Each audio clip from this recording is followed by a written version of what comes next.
اور مجھے یاد آیا کہ امی ٹھیک کہتی تھی، ایسے لوگوں سے بچ کے رہنا چاہیے۔ اسی دن رات کو مجھے جانے کو دیر ہو گئی تھی، اور جب میں نے کام نپٹا کر گھر جانے لگی تو جیسے ہی میں گیٹ سے باہر قدم رکھا تو پچھلی دیوار سے کوئی چیز نیچے گری۔ مجھے یوں لگا جیسے کہیں کوئی چیز ہل رہی ہے اور آواز آ رہی ہے۔ میں جیسے ہی جا کر ڈبہ کھولا تو اس میں ایک چھوٹا سا بچہ تھا۔ یہ دیکھ کر میری جان نکل گئی۔ وہ بچہ دیکھ کر لگ رہا تھا جیسے چند لمحے پہلے ہی دنیا میں آیا ہو۔ اسے ایک ڈبے میں ڈال کر دیوار سے پھینکا گیا تھا۔ یہ دیکھ کر میں حیرت میں ڈوب گئی، اور ایک لمحے کے لیے تو میں اسے بچہ چھوڑ کر جانے لگی، مگر دل نے کہا چھوڑ کر مت جاؤ، انہیں تو کچرے میں پھینک دیا ہے، اللہ تو دیکھ رہا ہے، اگر میں ایسے چھوڑ کر گئی تو میں گناہگار کہلاؤں گی۔ میں نے اسے اپنی چادر میں بٹھایا اور گود میں لے کر گھر لے آئی۔ امی اس بچے کو دیکھ کر ڈر گئی تھی، اور پہلے تو انہوں نے مجھے مارنا شروع کیا، پھر چپ ہو گئی۔ ہم دونوں ماں بیٹی سمجھ نہیں پا رہی تھی کہ ہم اس بچے کا کیا کریں۔ پھر امی نے اسے صاف کیا اور میرے بڑے ہوئے چھوٹے کپڑے جو یاد کے طور پر رکھے تھے پہنا دی۔ وہ ایک لڑکی تھی، وہ بہت ہی خوبصورت تھی۔ امی بار بار پوچھ رہی تھی کہ تمہیں وہاں سے اسے لاتے ہوئے کسی نے دیکھا تو نہیں؟ یاد کرو، کسی نے دیکھا تو نہیں؟ اگر کسی نے دیکھ لیا ہوگا تو سوچو تمہارے ساتھ کیا ہو سکتا ہے۔ ساری رات ہم ماں بیٹی کو نیند نہیں آئی۔ اگلے دن جب میں جیسے ہی کام پر آ رہی تھی تو سڑک پر کچھ لوگ جمع تھے۔ میں نے کہا پتہ نہیں یہاں کیا ہوا ہے، جا کر دیکھو تو صحیح۔ میں نے دیکھا کہ وہی باورچی والی عورت سڑک کے بیچ پڑی تھی اور خون میں لت پت تھی۔ اسے دیکھ کر میری آنکھیں پھٹی رہ گئی اور کانپنے لگی۔ میری آنکھوں کے آگے اندھیرا چھا رہا تھا کہ نہ ہو عورت کے لیے کچھ نہ کر سکوں۔ مجھے لگ رہا تھا جیسے میں اس کی گنہگار ہوں۔ میں ابھی وہاں کھڑی دیکھ ہی رہی تھی کہ کالے شیشے والی گاڑی وہاں کر ایک لمحے کے لیے رکی۔ میں اچھی طرح اسے گاڑی کو پہچانتی تھی، وہ علی شاہ کی گاڑی تھی۔ علی نے دروازہ تھوڑا سا نیچے کیا تھا، اس کی نظر مجھ سے ملی۔ میں نے بھی اس کی طرف دیکھا اور جلدی جلدی گھر کی طرف چلنا شروع کر دیا، اور وہ بھی گاڑی آگے لے گیا۔ میں چپ چاپ کچن میں آ کر کام کرنے لگی تھی۔ میں ابھی کام کر رہی تھی کہ علی شاہ کچن میں آیا۔ اس نے مجھے بغل سے پکڑا اور کہنے لگا، تم نے کسی سے کوئی بکواس کی تو میں تمہارا منہ توڑ دوں گا، یہ بات یاد رکھنا۔ میں ایک لمحہ نہیں لگاؤں گا تمہاری عزت نے اعلان کرنے میں۔ شاید وہ جانتا تھا کہ میں اسے عورت کے بارے میں جانتی ہوں۔ میں رونے لگی اور کہنے لگی صاحب مجھے چھوڑ دو۔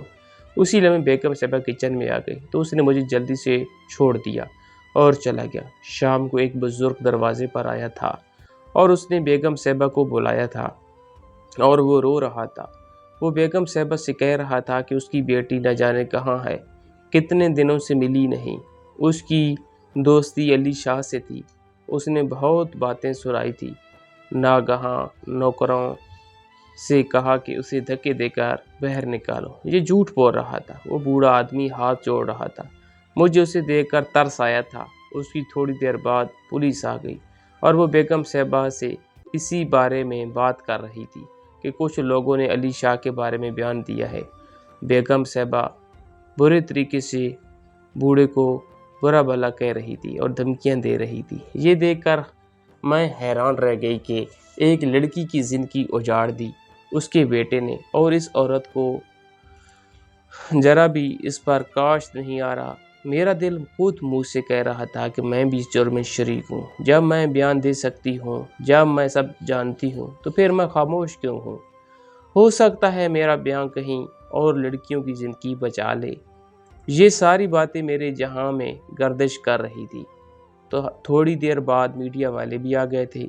وہ بیگم صاحبہ سے سوال کر رہے تھے اور بیگم صاحبہ صاف مکر رہی تھی اور الزام اسی بابے پر لگا رہی تھی، اور پولیس بھی اس بوڑھے انسان کو گرفتار کرنے لگی۔ جب میں یہ جلوہ دیکھ رہی تھی تو میں ہمت کر کے آگے بڑھی اور میں صرف میڈیا والوں کے پاس گئی۔ میں نے ان سے کہا کہ اس بات کی گواہ میں ہوں، یہ حرکت علی شاہ نے کی ہے۔ اسے لڑکی کو کئی بار ان کے گھر آتے دیکھا ہے اور میں نے بچی کے بارے میں بھی میڈیا والوں کو بتا دیا تھا، اور بھی جیسے وہ سر پر ماری ہوئی پڑی تھی۔ یہ بات میں نے میڈیا والوں کو بتا دی۔ میڈیا والے مجھ سے سوال پر سوال پوچھ رہے تھے اور میں ہر ایک کا جواب دے رہی تھی۔ میرا دل مطمئن تھا، اس نے ظلم کے خلاف آواز اٹھائی ہے، اب میرے ساتھ جو ہوگا وہ تو اللہ مالک ہے۔ لیکن ایک بزرگ آدمی کی عزت رکھ لی تھی۔ بیگم صاحبہ میری طرف دیکھ رہی تھی اور انہوں نے آ کر مجھے زوردار تھپڑ مارا تھا، مگر میں پھر بھی خاموش نہیں ہوئی۔ میری گواہی پر پولیس نے علی شاہ کو گرفتار کر لیا تھا۔ میں نے اپنے گھر سے اس بچی کو بھی پولیس کے حوالے کر دیا تھا اور پولیس والوں نے وہ بچی اس بوڑھے انسان کو دے دی۔ میں جلدی سے گھر آ گئی تھی۔ جرم اپنے انجام کو پہنچ گیا۔ علی شاہ کو عمر قید ہو گئی تھی کیونکہ پولیس نے اسے سب ثبوت کے ساتھ پکڑا تھا، اور اگر چھوڑ بھی دیتی تو میڈیا والے نہیں چھوڑتے۔ آج میرا دل سکون ہوا کہ میں نے بہت ساری لڑکیوں کی عزت بچا لی۔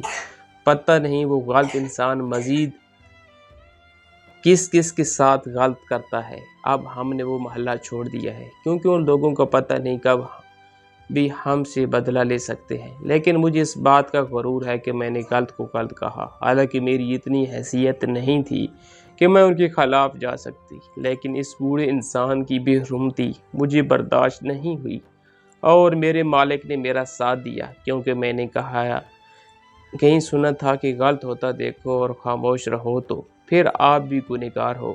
میری دعا ہے کہ اللہ سب کی بہن بیٹیوں کی عزتیں محفوظ رکھے اور انہیں یہ ہدایت دے کہ وہ کسی امیر کے پیچھے نہ بھاگے اور اپنی عزت نیلام نہ کرے، تاکہ بعد میں ان کے باپ کو کسی امیر کے آگے جھکنا نہ پڑے۔